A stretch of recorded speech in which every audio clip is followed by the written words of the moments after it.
3, 2, 1. Welcome in Life in the Red podcast. I'm Chris. There's Parker. There's Steve. It is 4:45 p.m. here on Wednesday, September 22nd. We're a few days out from Nebraska traveling to Michigan State for a rather large football game. We're going to talk plenty about that. We're going to talk a little hoops. The basketball team, the men's basketball team had their photo day today, their annual photo day. So we'll touch on that a little bit, but we're mostly going to stick to football for obvious reasons. Nebraska coming off the 23-16 loss, number 3 Oklahoma, now heading north to East Lansing to face Mel Tucker's 3-0 Michigan State Spartans, coming off a 38-17 win at previously ranked Miami.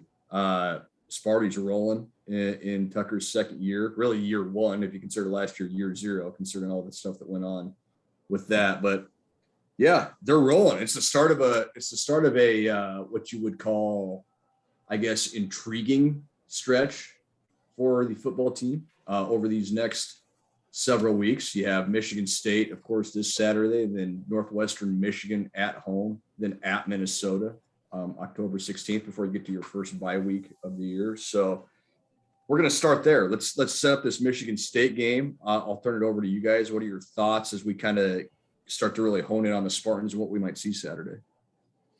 Well, I mean, first of all, you're going to Michigan State with a good Nebraska team that may have its full complement of receivers and tight ends. So you would add Oliver Martin to Omar Manning, Xavier Betts, Samari Toure, the 2 tight ends. That'll look good. I mean, you're going there without Gabe Irvin, but you're going there with almost a full complement of running backs. But you're also going there without an offensive line. Well, you're going with an offensive line, but they do have. They have one. Yes, that was a little Freudian, wasn't it? Yeah, that was a little Freudian. Yeah, they are. They're going with some struggling tackles. I saw some Pro Football Focus numbers today that I won't even repeat out loud. They're so bad. Not safe for work.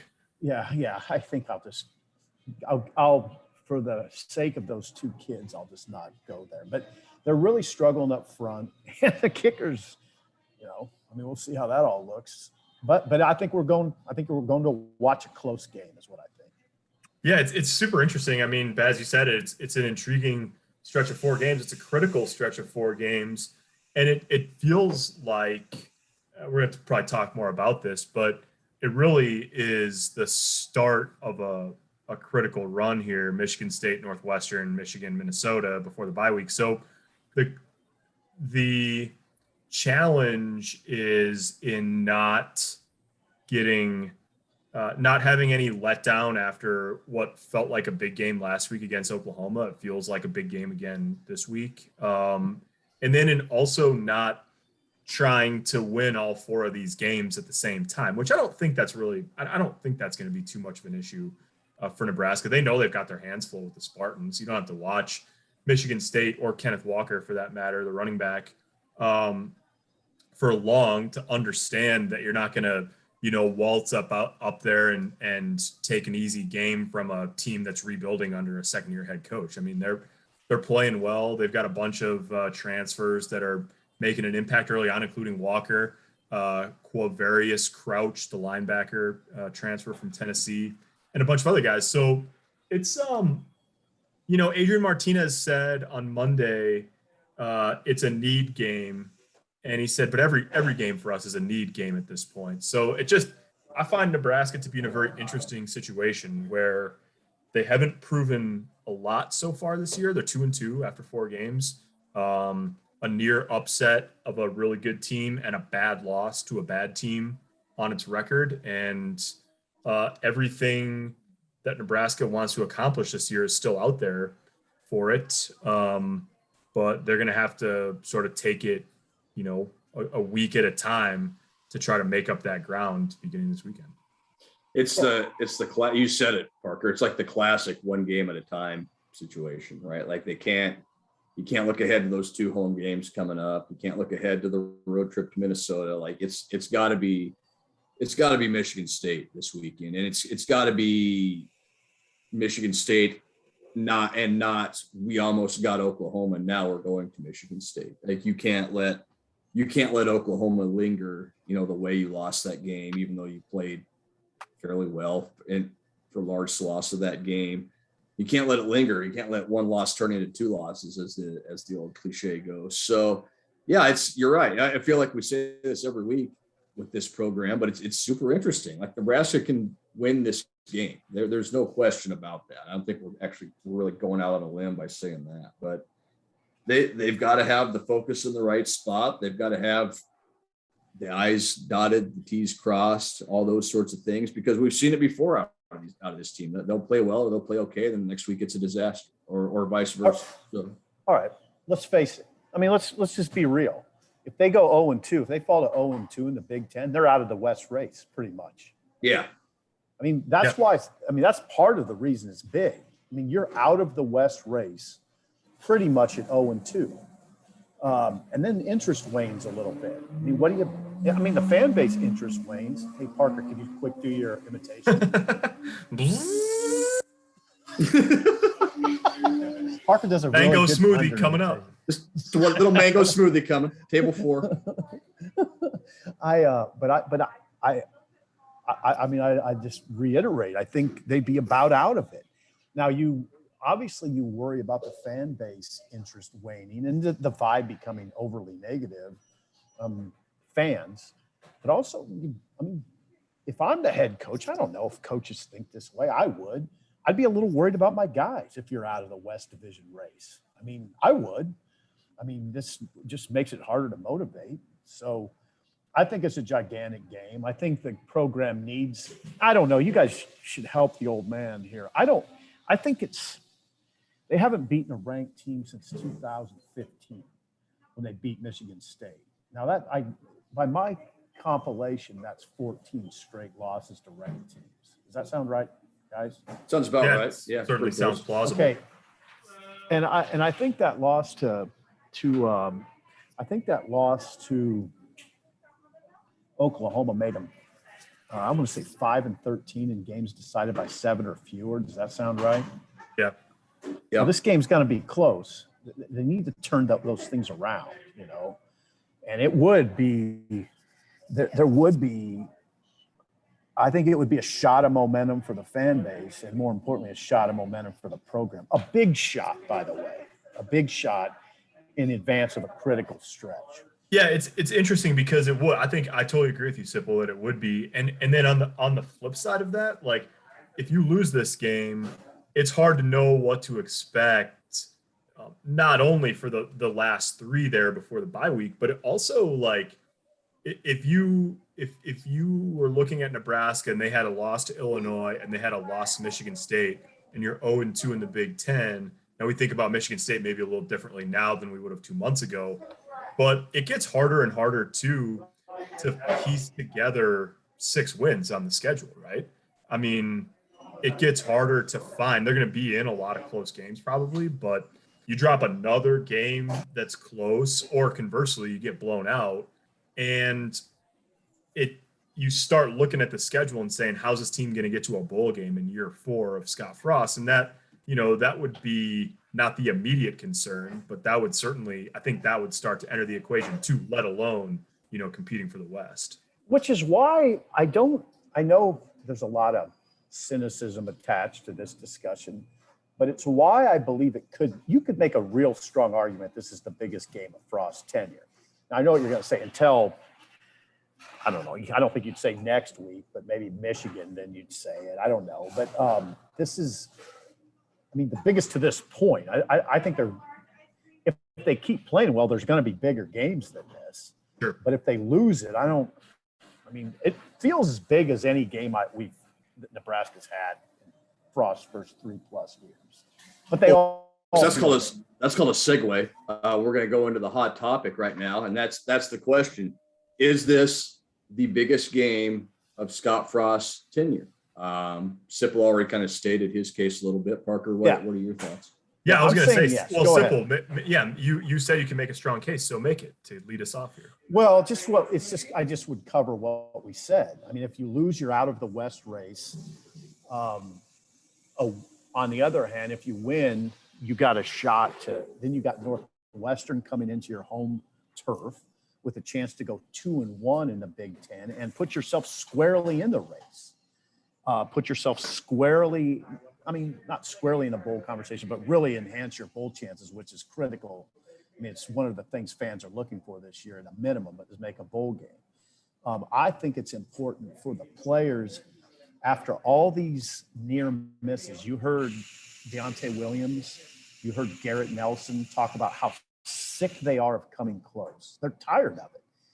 So a win is affirmation for the players that all this hard work is paying off. A loss is just one more bit of frustration, and you wonder at what point that frustration begins to affect preparation, affect mindset. These guys need, I think this program needs a win badly, like this, a win like this, not a win against Buffalo, not a win against Florida, a win against a top 20 program, top 25 program. So it's hard for me to find it would have been hard for me to find a bigger win. I guess people were talking about Illinois that way this year. And I think that loss in a way enhances the need for them to win this game. Yeah, I think you're right, Tipple, about losing to Illinois, making this game all the more critical. I think I'll say that it is, although I've got a couple other contenders for what could have been. I distinctly remember sitting in the press box the last time Scott Frost and Mel Tucker coached against each other in Boulder in 2019. Right. And when Nebraska was leading that game 17-0 at halftime and dominating, and Adrian Martinez was 9 of 9 for 180 and 2 touchdowns, I remember looking around and going, this is pretty wild. Like, they're dominating. The stadium is 60% Nebraska fans, and they're going to be ranked in the top 15 next week. I don't know if they're that good, but they're going to be. And at that point, that felt like the tide could have turned that day, and instead it didn't. Obviously, Colorado came back and won that game.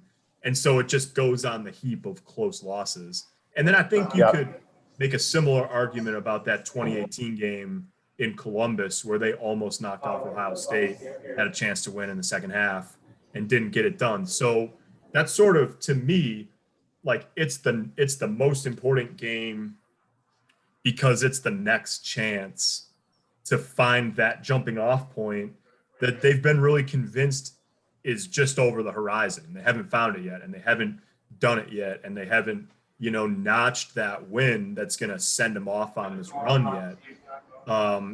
Those are the best two examples I can think of other games where you felt like that could happen. But certainly, this has the potential to either be that sort of turning point or just another on the pile of oh, well, that could have been a big moment. You guys have, I agree with what you're saying. You've also kind of made my argument for me, and that is how many times are we going to say this is the biggest game of Scott Frost's tenure this year, whether it's been this year, last year, whatever it was. If they win this one, then does Northwestern become the biggest game because it's the next one after this one? Or does Michigan become the biggest game? Or does Minnesota become the biggest game?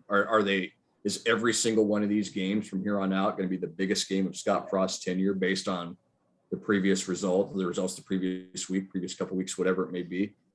I don't know. I mean, it's absolutely an enormous game. I don't disagree with that, but man, it's exhausting for me to talk about it. I can't imagine what it feels like for Scott Frost, or in that coaching staff and those players. Like it's like what we've talked about before, where like every single week is a referendum on this team, on this coaching staff. That's what it is. And whether that's fair or not, that's what it is. And so is it the biggest game of Scott Frost's tenure? Very well might be, but it also might be, it probably isn't going to be the last time we say that this year, depending on what happens Saturday and what happens down the road. Yeah. All I'm talking about is to this point. Yeah. I mean, we could be having it again. I don't think we'd be having it again next week if they lose. If they win, I don't even know if we would, but yeah, we would have it again for sure. I mean, what you hope is, if you're a Nebraska fan, is that we have it about 4 more times this year, because that would just say it means they're building. I would not have, I would agree with Parker on Colorado. That would have been a big one. Ohio State obviously would have been a big one, but they had already lost 6 games that year.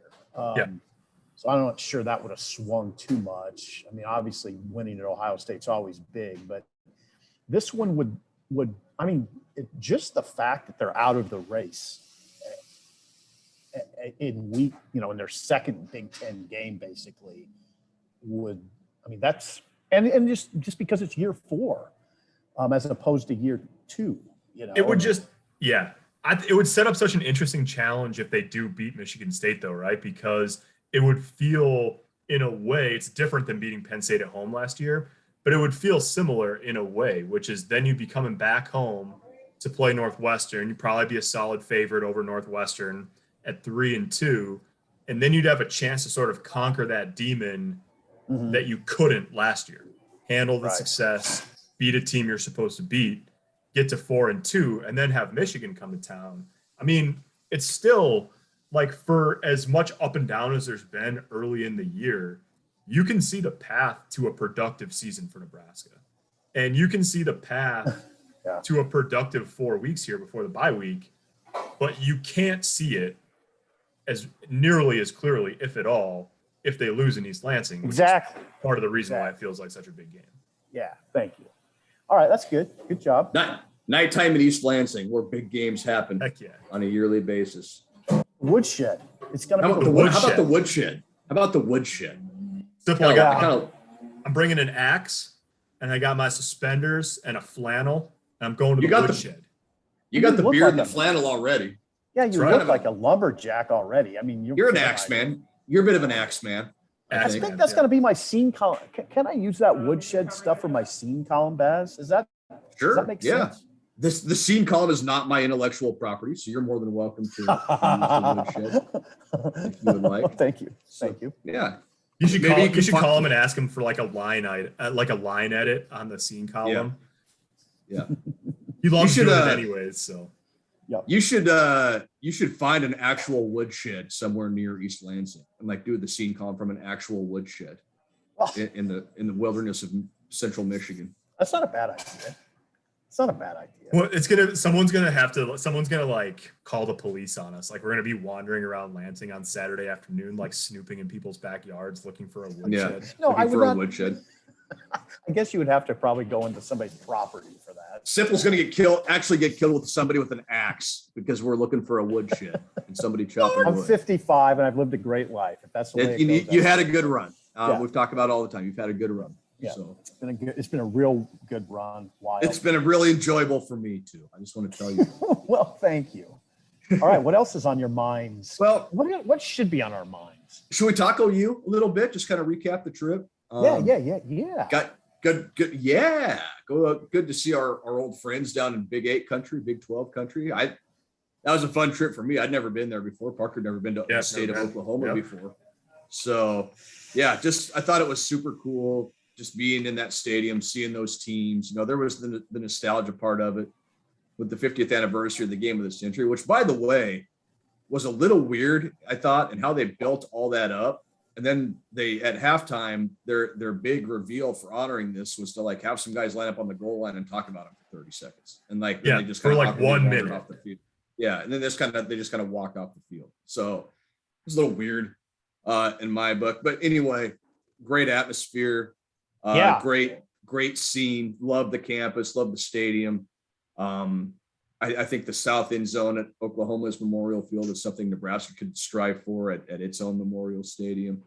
That's a whole other topic. But yeah, it was just cool to be in that and to see it up close, being down on the field, on the grass. We talked to Dom Raiola a little bit before the game. We saw the kind of the throwback uniform touches up close. It's cool to see that stuff and cool to see a little picture from the past, I guess. Can I challenge you guys as journalists real quick? Please. I challenge you. I've had trouble with this week when people ask me what it was like. But we were walking up to the stadium and I kept saying, man, it was so intense. Walking up to Gaylord Family Memorial Stadium at 8 a.m. What was so intense about it? How would you describe it? That's a great question. I had that feeling too, Sim. I know exactly what you're saying. It just, I don't know. I don't know how to describe it. It felt different. It felt different than driving to Purdue, Everywhere you go feels a little bit different. Like if you like when we got to Illinois, it's sort of parking lots out around the stadium, and you walk through, and there's some people around. There's a couple tailgates, not a couple. There's tailgates, and then there's guys selling tickets, and then Illinois got that area off the south end of the stadium that's like the sort of official pregame area. The Grange Grove. Yeah, that's right. That's right. And then in Madison, there's a couple streets worth of house parties going on before games and all that. I thought the cool thing about Oklahoma was that from the moment we got out of the car, and we were 10-minute walk from the stadium, it was packed with tailgaters all the way up to the stadium, and they were already rolling. It was, I don't know, 8 o'clock or it's 3 hours before kickoff. Yeah. And everybody was already rolling. And then on top of that, they had the big noon kickoff set up. And as we were walking around the stadium to shoot our little video and then go in, they were introducing Bob Stoops on the big noon kickoff as that was about to get going. And that part of the crowd was revved up, and there's music, and you could hear the band and all that. So it was just the band music was, the boys in the band were striking it up early, which I think that, and the ladies or women, that was part of it. I don't know. I guess maybe the best way to explain is if Nebraska were ranked third in the country and had made 4 college football playoff appearances in the last 6 years, it probably feels something like that.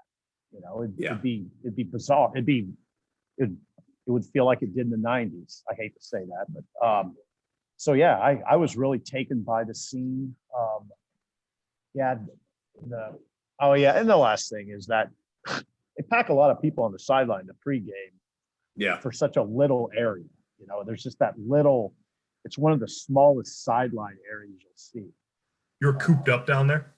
A little cooped up, yeah, but it's cool. Baz, I don't even know if you noticed when we were standing. I think you were talking to Dom. Literally, Lincoln Riley had to move me to get on the field. Like he practically ran into me and then just kind of said, "Excuse me," and he kind of pushed me aside. He had to scheme something up to get by you. Yeah, it was kind of funny in a way. I was like, "Oh, that was Lincoln Riley." Sorry. Oh, hello. Hello, Lincoln. Yeah. Yes. Sorry. It's funny. Like, think about the last 3 years, but the last 2 seasons with fans that we've had this year in 2019. And think about our 2 probably favorite road trips: Oklahoma, Colorado. God, good point, Baz. And it's just it felt different at both of those. Colorado for different reasons. There's a ton of Nebraska fans there, and there's a real hatred between those fan bases. There is. But it's just so different than going to Purdue, going to Michigan State, going to Ohio State, or whatever, Rutgers, whatever you want to say. It's just it's different. There's history. There's history. Yeah. It's a little different feeling and a little different kind of I guess anxiousness or nervousness or excitement, whatever you want to call it, going into those games. At least for us old guys. Yeah, I think the history explains a lot of it. Yeah. So, okay, this is going to sound kind of funny to say because of the way the game actually started, with Oklahoma going down the field 14 plays, they scored a touchdown, and then Nebraska had the 2 false start penalties before their first offensive snap. But after that, I think Nebraska handled that environment relatively well. Now, it didn't start great. The defense, I don't think that was so much the environment, just Oklahoma went down the field and scored. And the offense had that. They started out really bad because of the environment. And then as a team, though, they settled in and they played in it, and they sort of seemed to revel in it at times as the game went along. And that's something to me that I think it's good. I don't know that it's going to be the difference in winning and losing. Yeah. But I think especially because it's a night game at Michigan State, and because they hadn't played in front of a loud, hostile crowd in quite a while, going back to 2019. I think it's probably good to have experienced that and said, oh, shoot, yeah, we can't jump off sides. We can't false start. Mm-hmm. And yes, we can handle this sort of environment and get that out of the way before you go to the woodshed on Saturday. Yeah. When you started that little soliloquy, my thought was, I don't think it's going to help that much. But by the time you ended it, I was like, yeah, you know what? That that game might actually help that team this week. I'm never totally convinced on those conversations, but I think you might have convinced me. I'm curious to see the atmosphere Saturday night. I was just trading emails with Matt Charbonneau, who covers Michigan State for the Detroit News, and he thinks it's going to be a raucous atmosphere, a wild atmosphere. Let's go. It's not. I mean, that's not something you really think of with Michigan State football. No. Right? No. Like, maybe when Michigan comes in, or maybe when Ohio State comes in, or that student section is always charged up, though. It's one of the best in the conference. The student section is for sure. I feel like you're being a little facetious. I'm not. No, I'm not. They fill up. They got a corner. They have like a corner wedge, and they're charged up all the time. Yeah, well, I don't know. I mean, I just don't know. I'm sure it'll be good. I just don't know. Will it rise to the level of Oklahoma? Probably not, because it's just different. But yeah, like you guys said, it can't hurt Nebraska having played in that environment last week. They're not going to see anything at Michigan State or hear anything at Michigan State that they didn't hear at Oklahoma. I'll tell you what's interesting to me, and I know I said it to you in the car, and we have the same conversations, but not in front of public like we're doing now.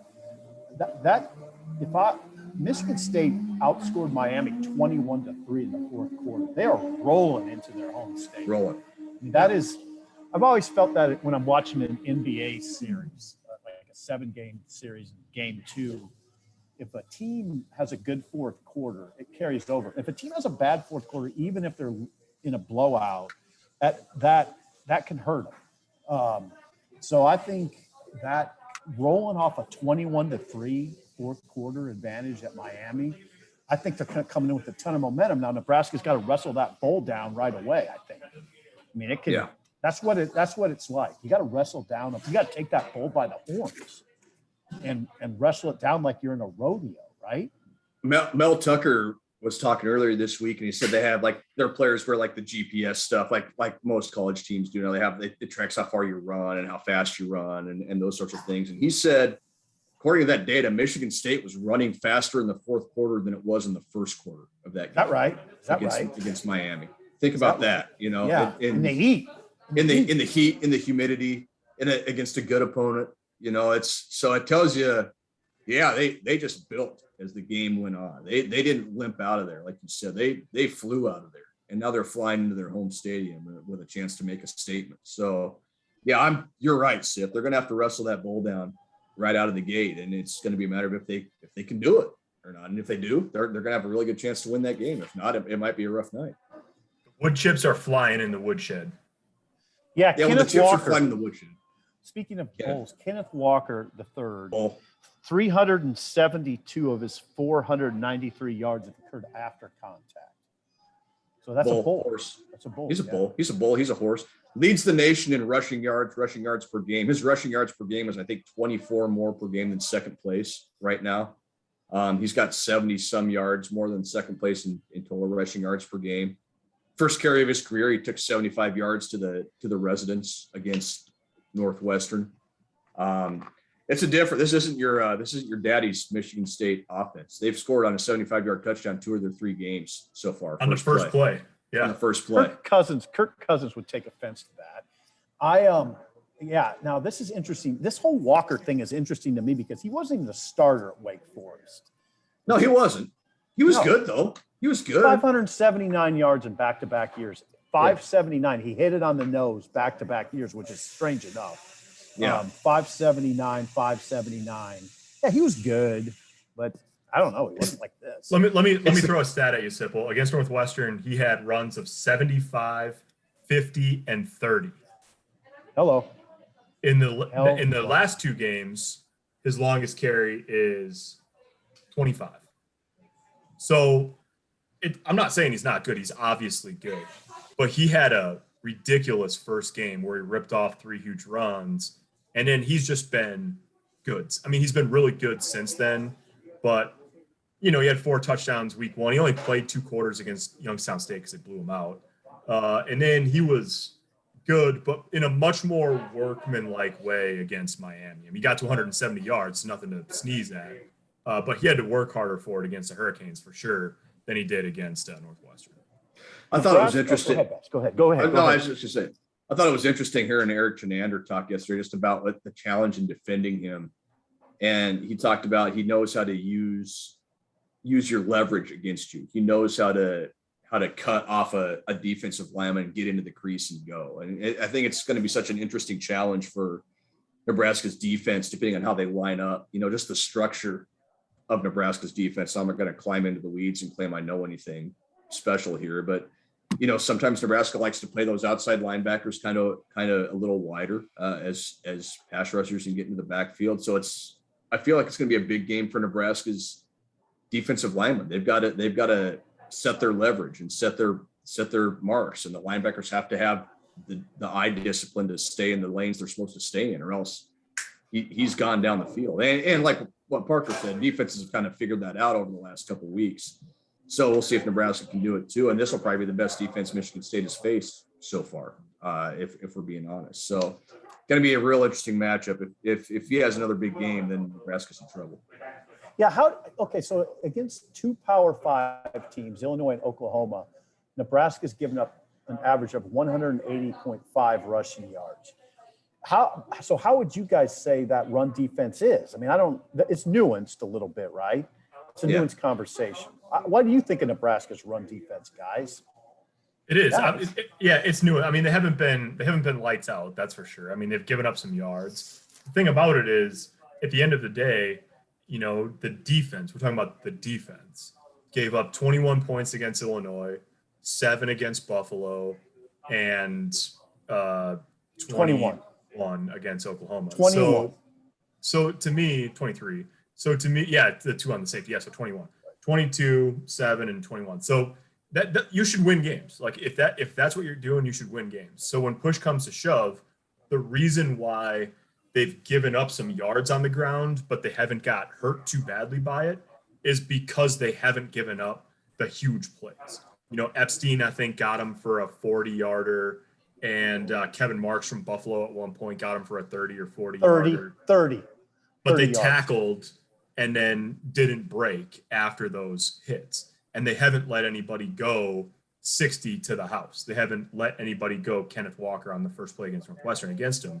So if you do that, if you tackle and you get the guy to the ground, even when he gets 10, 15, 20 yards, and you live to fight another day, they're good enough that they've been able to get off the field in some situations. So don't give up the home run, keep the teams between the 20s, and they've been living pretty good. Not true bend but don't break, but they've been living pretty good by that sort of production so far. Yeah. Thanks, guys. All right. Baz, you covered something today, a hoops media event. Before we get to that, do we want to do football predictions real quick? Oh, my bad. Good job. No, way to keep it you're on good. the tracks, Baz. Well, that's what I'm here. I'm the conductor, just keeping it pointing. Yeah, this let's is do me predictions. right now. Yeah. All right, I'll go first. I think Nebraska loses a close game again. I think I'm going to go final 23-22 Michigan State. I think the kicking game hurts Nebraska again. I think Kenneth Walker breaks off at least one long run. That's probably the difference in the game. So I know I proved to me that you can win one of those games. That's what it comes down to. They haven't proven it. So like I said, Nebraska could very well win this game, and I wouldn't be surprised if they did. But for now, they haven't proven they can do it. So until they prove it, I got to pick against them. So give me Michigan State in a tight one. All right, let's go keep the youth movement going. Go ahead, Parker. Yeah, ever since even after that game against Oklahoma, my brain says, similar to what Baz said, Michigan State close. I don't know how many times I've said this on this podcast over the last 4 years. I just want to see them win a close game, so on and so forth. For whatever reason, this is purely a hunch. I don't have a great rationale for it. I agree with everything Baz said. I think somehow, some way, Nebraska gets out of East Lansing with a win. And so against my probably better judgment, I'm picking Nebraska 23-21. It's interesting. I have wrongfully characterized Michigan State's defensive front as kind of a typical Michigan State dominant defensive front. Today, Graham Couch told me that it's a plucky defensive front. Plucky. Plucky. If I'm I'd never describe the Sioux Crick defensive front as plucky. No. And that's not probably what you want. They're not, he characterized them as good defensively, but not maybe typical Michigan State. I'm with Baz though on this. I just can't. I think Nebraska's pretty good. I think they're a pretty good team, but I don't know that I trust the offensive line. I think they're going to have to manage that hole as the season goes on, and maybe they can manage it Saturday night. But I'm with Baz. I got to prove it to me. Close. I think it's going to be close. I'm going to say 24-17 loss. Michigan State prevails 24-17, and then I don't know where it all goes from there. Downhill. I don't know where it all goes from there. On the Northwestern. Downhill to Memorial Stadium for a 64% capacity game, a non-sellout. The streak ends. And then here's the thing. That's why I get back to why it's so big. I know. The conversation feels a little too heavy to me right now. It's very heavy. There's a lot of weight. It's weighty. It's weighty. They need to lighten it up, and this would do it for a while. Yeah. At least for they're like Atlas. Yeah, they're Atlas. They're more like Sisyphus. They're more like Sisyphus. I am pushing that. You're like Atlas. You're like Atlas. Nebraska's like Sisyphus, pushing that boulder up the hill and then letting it roll back down on it. Ouch. There's your Greek literature history. Hoops. Photo day today over at Hendricks. I got to meet the fellas up close for the first time since school started, basically. Everybody present and accounted for.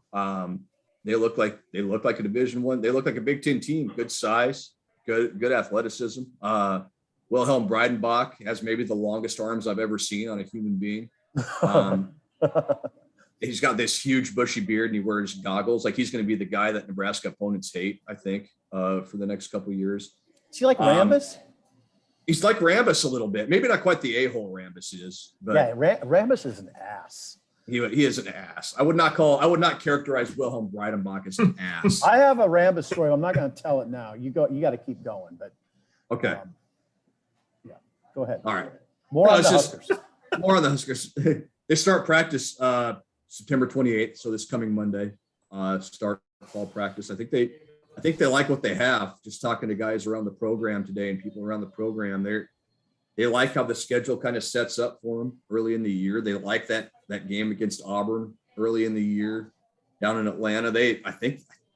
I really think they like what they have. And I know some of that can be lip service in the preseason, so we'll see what it ends up looking like. But there's a chance for this team to start strongly in the non-conference. I could see 8 or 9 wins in the non-conference if what they're saying is real. And so, yeah, it's going to be fascinating. The guys today talked about Kisi Tominaga, the Japanese player that's come in. They say he's really good. Like he's legitimate. Can really shoot it, can do some other things. Obviously, Bryce McGowan's is going to be great for him. Trey McGowan's, Alonzo Verge. You can go down the list and name something every guy that they like. And we'll hear more from Fred Hoiberg on Monday. Actually, he's going to speak before John Cook up in Memorial Stadium on Monday. So we'll learn more then. Cool. Yeah, I think they like what they have, and it's kind of the point now. We're still 50, well, not quite 50 days from the first games. A little more than a month from the exhibition game against Colorado on Halloween. So we'll see. We'll see what it looks like. But I think they feel really good about where they're at right now. Baz, that's good. Okay, so I'm trying to think if I have any questions. No injuries, and you think it's Casey Tominaga? Is that how you pronounce it? Kisi Tominaga. Yep. Kisi Tominaga. You think he could be a factor as a shooter? I think he's real. I'm not saying he's going to start. He's going to help him for sure. All right. And what do you expect from? Come on, let's get down to it. They have a 5-star recruit over there. Yeah. Why are we not talking about it? I mean, is he? What do you expect from him? Gowans, Bryce. He looks the part. I think he'll start this year. I think he's just got such a unique skill set. He's the kind of player Nebraska hasn't had a long time, and you can see it in the way he moves, in the way he carries himself, in the way he acts. I went over and watched a practice this summer. A practice in July is different than now or whatever, but you can just see it. Like he's very naturally gifted. He's really, really good. And I think he's going to play a lot. If he doesn't start, he's going to play a lot. And yeah, he can really, I've heard Doc say he can really shoot it. I mean, yeah, they love him. Freaky shooter. Yeah, freaky shooter. And they need that. Let's be honest. They need guys that can shoot. And if your best shooter happens to be a 5-star guy, that's pretty good too. So I expect a lot out of him. I think Nebraska does too.